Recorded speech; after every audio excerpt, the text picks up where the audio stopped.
সরকার তো দিবে কার্ড, আপনি পাইবেন কয়শো টাকা।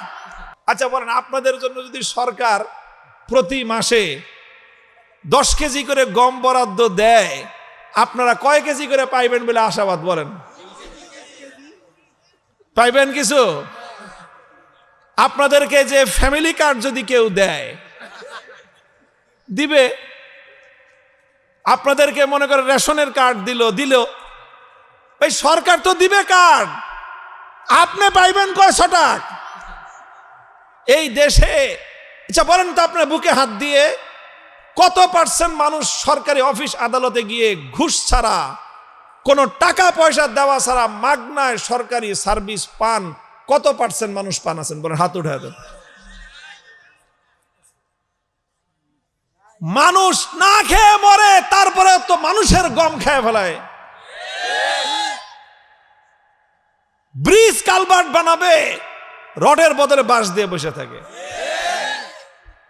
তাইলে এই যদি হয় মানুষের সাথে আচরণ, চিড়িয়াখানার বাঘের সাথে কি করে ওরা?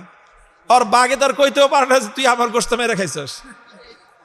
ওই 20 কেজি গোশতে 10 কেজি আগেই যায় গিয়ে চিড়িয়াখানার বাইরেই, ভিতরে যা পাঠায় ওখান থেকে স্টাফ মিস্টাফ যা আছে ওরা গরুর মাংস কিছু আপনার বুনা করে খায়, আর ছাল বাকলা কিছু দেয় বাঘেরে খায়, ওই আর কি। তো এই খায়া খুয়ে সারাদিন চিত্তে শুয়েই থাকে।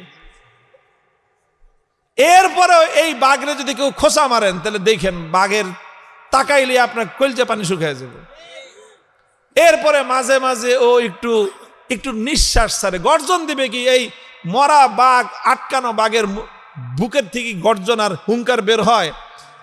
এরপরও সামান্য একটু আওয়াজ যখন করে, গোটা চিড়িয়াখানা থরথর করে কেঁপে উঠে, সমস্ত পোলাপান দৌড় দেয় যে বাঘ গর্জন দিতেছে দেখার জন্য। 54 বছর পর্যন্ত আমরা দেখেছি আমাদের এই দেশ থেকে কিছু মানুষ তারা রাজনৈতিক নেতা হয়ে উঠে, আর সারা দেশের সাধারণ মানুষকে তারা তাদের চাকর মনে করে। এই রাজনৈতিক দুর্বৃত্ত নেতৃবৃন্দ রাজনৈতিক নেতৃত্বের নামে গোটা দেশের সাধারণ মানুষকে তারা নিজেদের চাকর বাকরে পরিণত করে।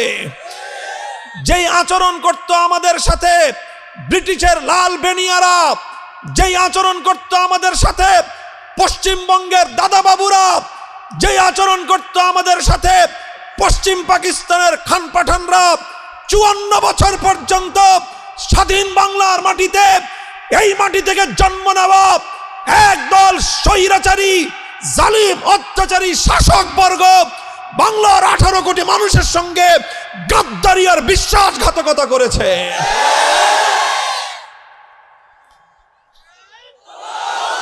মুহতারাম হাজিরিন, আমি আপনাদেরকে এই জন্যই বলতে চাই, এই যে বাংলাদেশটা গড়ে উঠলো, এই যে বাংলাদেশটা জন্ম নিল, ব্রিটিশকে খেদাইতে হয়েছে, পশ্চিমবঙ্গে দাদাবাবুদেরকে বিতাড়িত করতে হয়েছে, পশ্চিম পাকিস্তানের খান পাঠানদেরকে বিতাড়িত করে তারপরেই বাংলাদেশ হয়েছে।